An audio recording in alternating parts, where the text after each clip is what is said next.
If you've ever wondered how trained social worker Brene Brown, Stedman Graham, or Suzy Orman got to be really, really rich, then stay tuned for this video. I'm going to be breaking down the exact things that they do that you can also do to copy their success.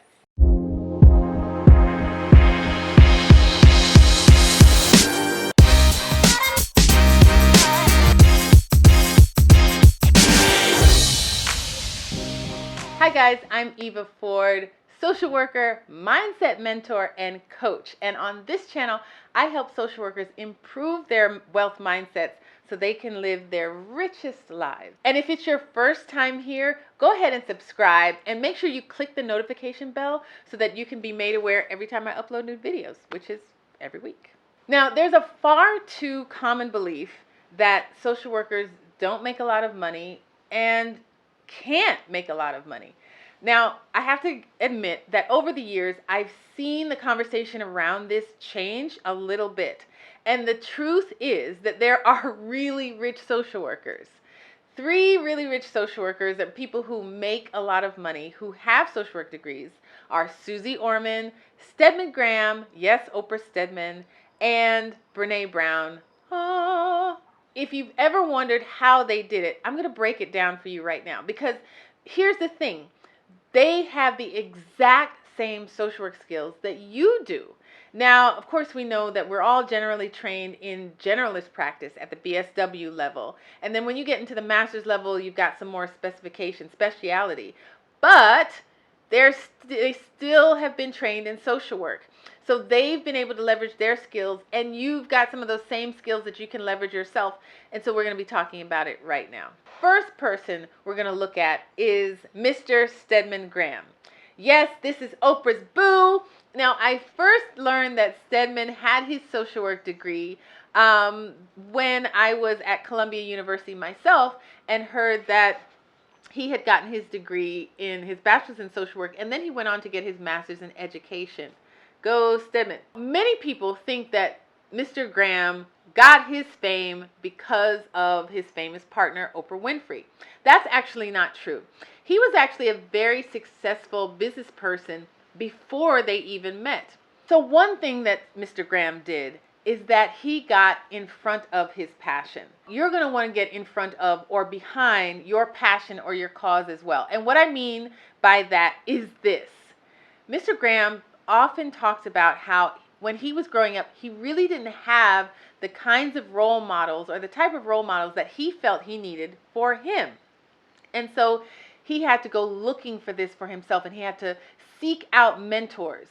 So because of that passion, he was propelled into the world of education and mentorship. And he's written several books on how to own your identity, how to become who you really are or who you want to be. And that was a personal passion for him and a personal mission. And so what he did was he latched on to that thing that he was so connected to, which was knowing who he was, and so helping other young people understand and know who they are. And he used that platform to build his business around. He started creating messaging around that. He started teaching other people about what he had learned and what he had been through. And that's how he started on his wealth journey. In fact, Mr. Graham has said, if I can translate what I've learned, particularly to African Americans, to get them to realize it's not about race, it's not about black and white, it's not about blaming anyone else, it's not about victimization, it's about taking control of your own life, changing the way you think, creating opportunities in excellence, and improving the quality of your life and your families. I'll have accomplished something. We are handicapped by our fears, and that has held people back for years and years. And I couldn't agree with Mr. Graham anymore. In fact, that's why I'm doing this channel. If I can translate to you, my fellow social workers, what I've learned, the mistakes that I've made, and let you know that it's about your thinking. It's not about asking anybody else to give you a bigger salary. It's all about the ownership that we put on ourselves and the value that we put on ourselves and our thinking about it. So get behind or get in front of the cause that most inspires you. The second thing that Mr. Graham was able to do successfully was to attract a mentor. Now, if you do even a cursory study of Mr. Graham's life, you'll notice that before Oprah, it was his mentor, Bob Brown, whom he credits with putting him on the path to success. He says that Mr. Brown was a successful businessman. He advised President Nixon, and he was a multimillionaire. And so you want to be able to do the same thing. You want to find a mentor who is doing the things or has done the things that you want to do and is on that path. Now, you don't have to follow a multimillionaire. All you need to do is make sure that your mentor or the person that you're following is enough steps ahead of you that you can learn from them to be able to get to where they are. Now, you'll want to make sure that if it gets to a point where you now meet your mentor and you're making the same thing, you're reading the same books and you're earning the same salary and they're not growing, that's fine. It just means that if you want to grow in your salary and in your wealth mentality, you'll have to find a new mentor and new coaches and a new group of people to follow. And that's fine too. This whole life and this whole journey is about growth and change. So make sure you surround yourself with people that can help you on your journey, that have been where you are now and can point you in the right direction. Let's talk about Mrs. Brene Brown. She is a researcher. She is a social worker, 3 degrees in social worker. And now you can add a movie star to her list. She was just featured in the movie Wine Country as herself. How is that for rich social work status? Go Brene. Now, Brene has done a number of things very well to enable her to be able to live the life of a rich social worker. Now, one thing that she's been able to do really well is position herself. Now, when I talk about positioning yourself, I mean you want to use your skills, your titles, your influences, any kind of associations that you have, you want to use those to your advantage. So in one way that Brene has done that is outside of saying she's a social worker, especially when she's in spaces where there aren't many other social workers, she doesn't necessarily call herself a social worker. You will notice that she says she's a storyteller, or she's a researcher, or she studies shame and vulnerability. And in that way, she's positioning herself as an expert. Now, social workers, I know that a lot of us may, we feel like, oh, we need to be recognized and social work is valid and important and people need to recognize how awesome it is.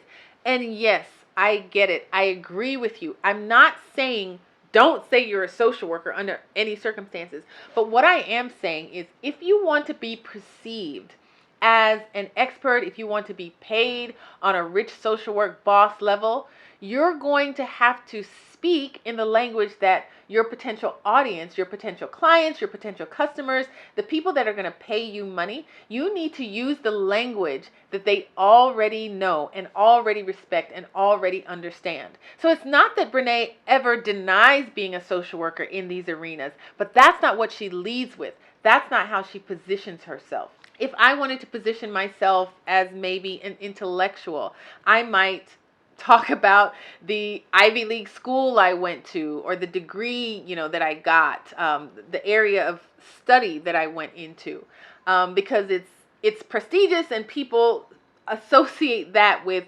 intelligence and smarts.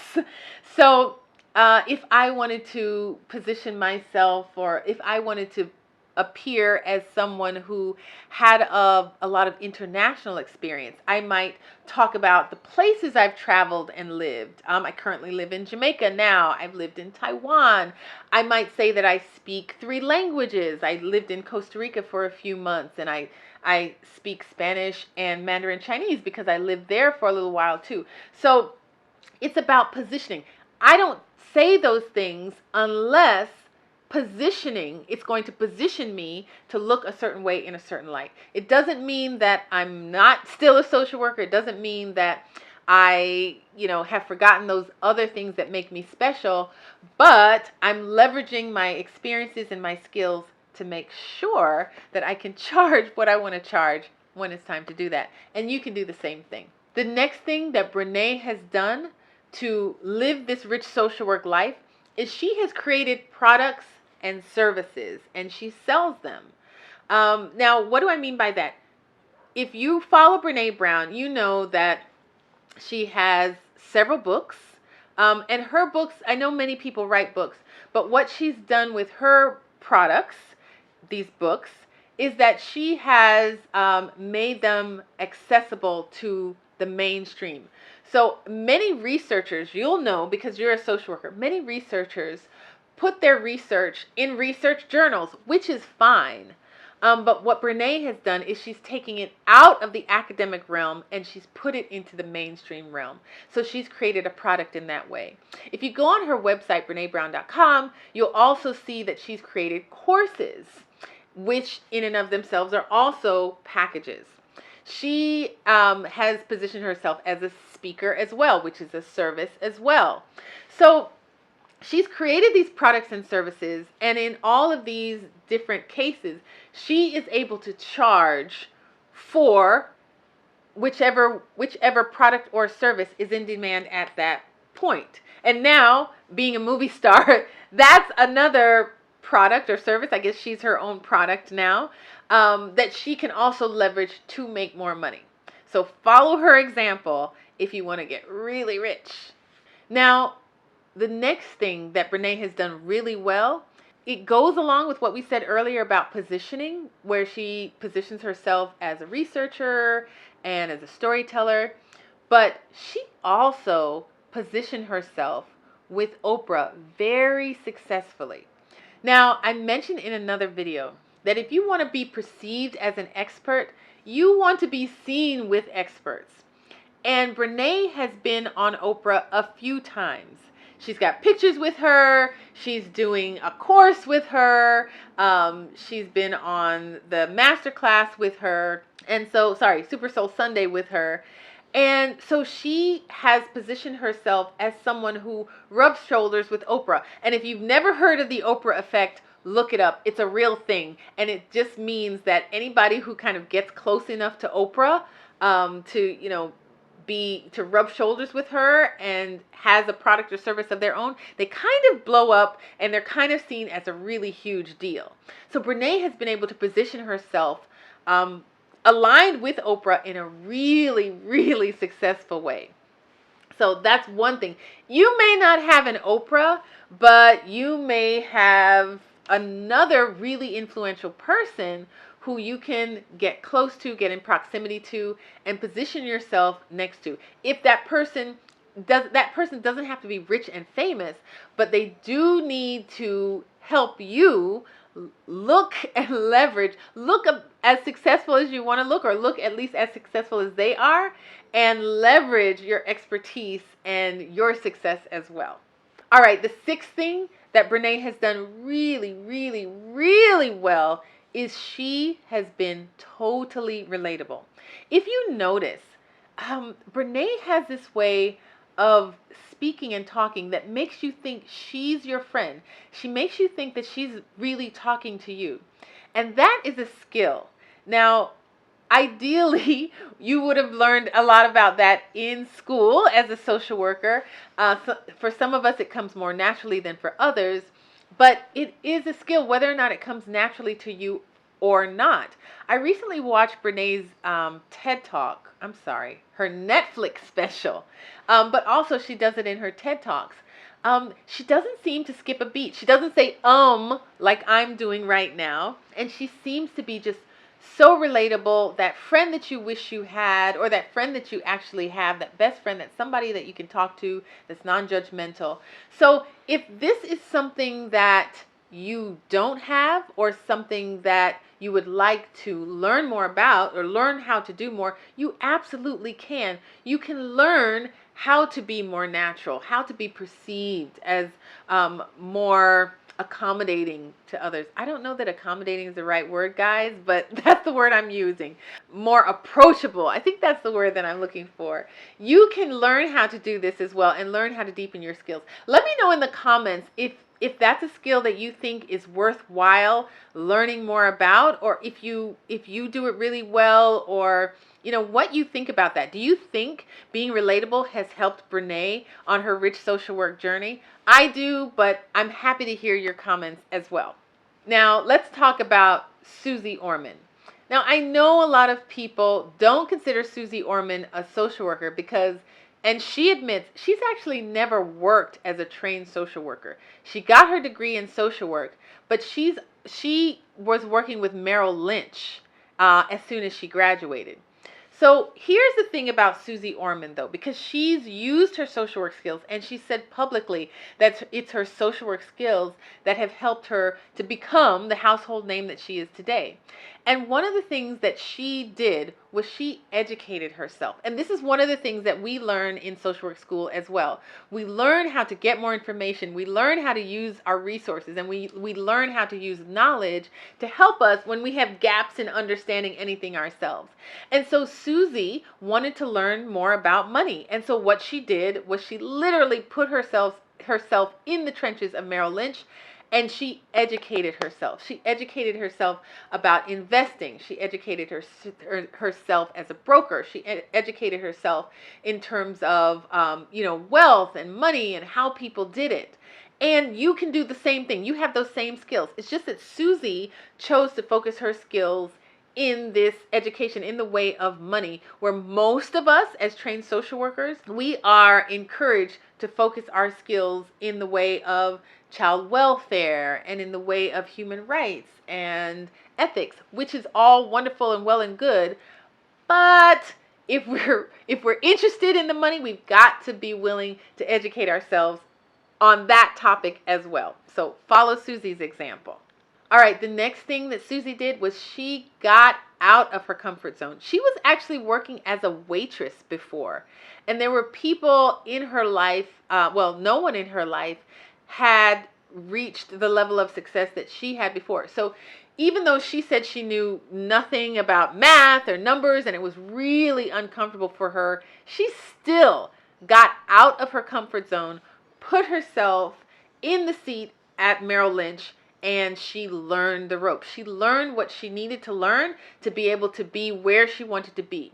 Now, if you want to be a really wealthy social worker, I tell you, it's not going to be easy. There are a lot of things that you're going to have to learn that have nothing seemingly to do with social work. But in the end, they're actually going to help you do the things that you want to do as a social worker, but you've got to get out of your comfort zone. So follow Suzy's example and do that.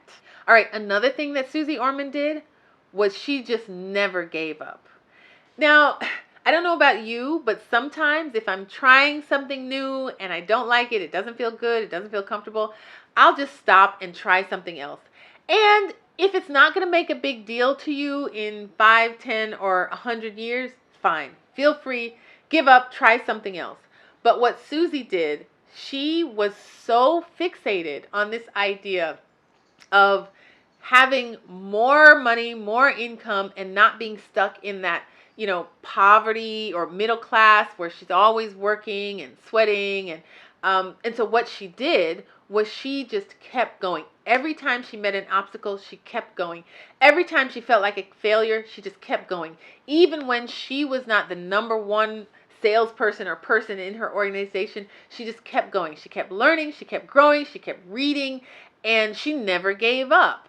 And today, like I said, Suzy Orman is a household name. She's known not just around the U.S., but in countries all over the world. So if this wealth journey is important to you, you're going to keep going yourself. It's so important to me, guys. I've been on this journey. It feels like a long, long time. And it's not actually, but it's so important for me. So no matter what setbacks I've had, I keep going. And that's why I want to be here for you, to make sure that you get the information that I didn't have, and to hopefully make your journey easier for you. Now, if you're looking for a more social worky way to leverage all of this information, guys, it is this. The more money you make, the more people you can help. Suzy Orman has over 30 products on her blog to help more people. Now, some of those products are actually free. Some of them have to be, you pay for them. But we're willing to pay for them because she's bringing value to the world. She's helping, she's educating, she's training, she's informing. And with more value given, more money is earned and more people are helped. So this can be a win-win-win. I know for many of us social workers, we were taught, maybe not overtly, maybe covertly, taught that being wealthy or capitalism is wrong and it's bad and we're taking away from the poor people that really need it, or the middle class or people that really need it. And that's actually not true. So guys, I really want you to get that it's okay to have more money. It's okay to be really, really wealthy because you can help a lot more people, right? And you can take better care of yourself. And isn't that what we preach all the time anyway? So guys, we've just gone over 10 things that Brene, Stedman, and Suzy Orman have done to leverage their social work skills and become really, really rich. Let me know in the comments which one of these stood out to you the most, which one, if any, were surprising. Do you think that you could incorporate any of these into your life right now? And if so, which ones? We want to hear it in the comments, and I promise to respond to every comment that's made. As always, guys, make sure you're subscribed and you have on the notification bell so that when I post new videos, you'll be the first one to know. Share this video if you got anything out of it, if it's something that you think you can learn from and grow your wealth from. And thanks so much for being here. I'll see you next time.